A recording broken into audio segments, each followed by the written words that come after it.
Welcome back to the Flippin' Ain't Easy channel. This is John, and in this episode I wanted to talk to you about some trends I'm seeing with just my own stores and what I'm going to expect, and it's only reasonable to say what other sellers should expect as well.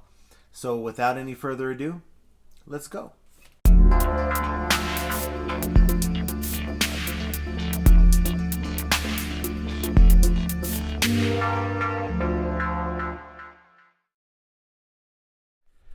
So I'm going to start off talking about last year, and it's a baseline for me to compare. This is my second full year selling full time and my second holiday season. So I really don't have anything else to go on but what I did last year. Now, last year was not a COVID year. We weren't dealing with a pandemic.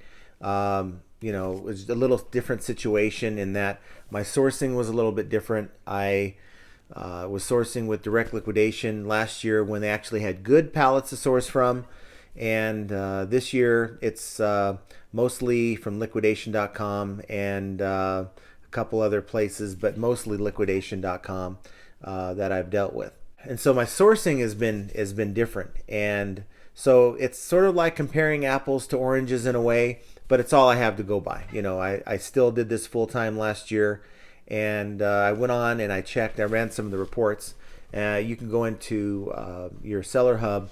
You can go into your performance section. And I did a check on a number of things. First of all, I did a check from the 14th of November to the 14th of December, that 30-day period that encompasses Black Friday, Cyber Monday.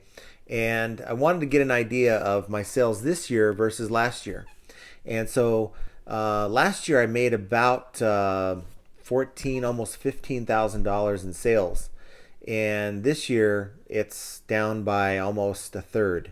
And it could be the type of product that I was selling. These are all returns. I was dealing with more electronics returns, and that could have something to do with it. I'm doing a lot of health and beauty right now, and mixed in with some electronics, but nowhere near the amount of electronics returns that I was dealing with last year during that same time period. And so my sales were down as compared to last year. And what's funny is, at no point last year was I able to maintain a store with over 200 items in the store, because my items were just selling so fast. This year, I took the store down in the summertime. We were doing a lot of stuff with our move. We moved in the summer, and took stuff down, messed with my store a little bit, did a lot of tinkering. And many of you who've watched my videos would know that there's about a 2-month period where I wasn't getting any sales at all, and I was trying everything I could to figure it out. And I think that kind of messed up my momentum for the year. But the type of product that I've been selling is nowhere near the caliber of product, I think, that I was selling last year. Now, the bad news for me, and I'm sure it's the same for a lot of you out there, is that my sales last year, I think from the 17th of December on to the 23rd, I only made about 500 in sales for that week, and it was pretty non-existent. And then after that, I think it was sort of hit and miss, and it wasn't very good.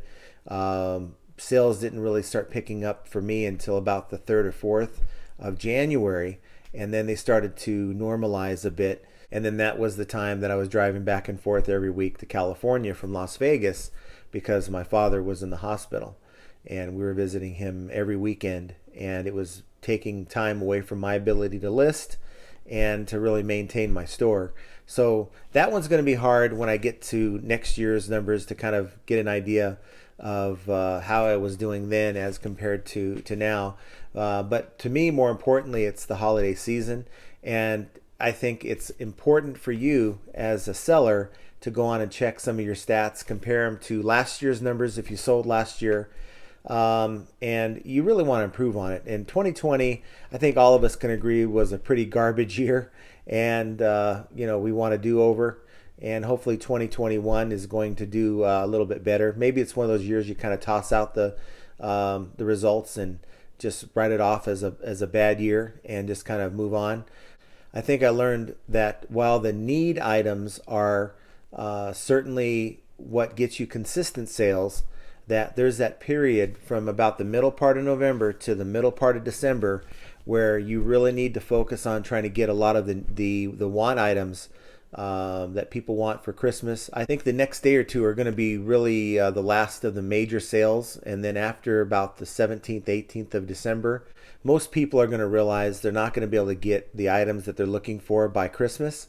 And they're probably going to find their items locally, but probably not going to do a whole lot of shopping online for Christmas presents. Now, what bodes well for me is I have a lot of items that are need items. So, these items aren't necessarily Christmas presents. So thankfully, I have more need items this year than I did last year. So it might stabilize my income and my sales throughout the rest of the month. So check your sales. Let me know down below how your sales compared to the previous years during the same middle of November to middle of December timeframe. Did they drop off? Did they increase? Are you selling the same type of item that you were selling last year? This information is really helpful because I'd like to know, if you guys are reporting more sales this year than last year, then it really confirms to me that I need to start loading up on more want items in November and December than the need items that we were talking about in previous videos. And so, yeah, this is a short video. I just wanted to check in with you guys.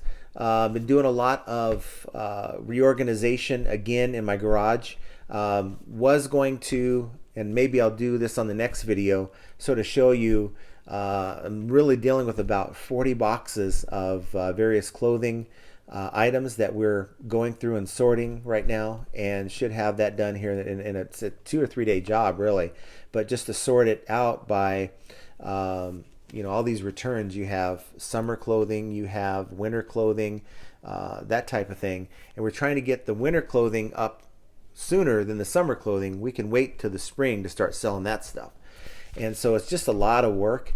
But, I figure with the fact that sales are going to start dropping here in the next week or two, at least based on my account from last year, it's a good time to spend that time organizing and getting ready for a solid start for 2021.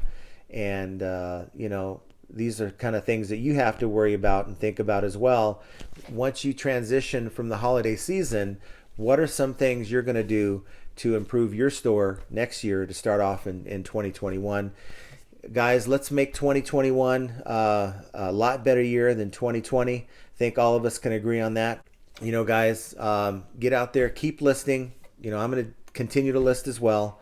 Let's keep making sales. Let's finish off 2020 on a strong note, because you got to know one thing: flipping ain't easy. And we'll talk to you in a few days.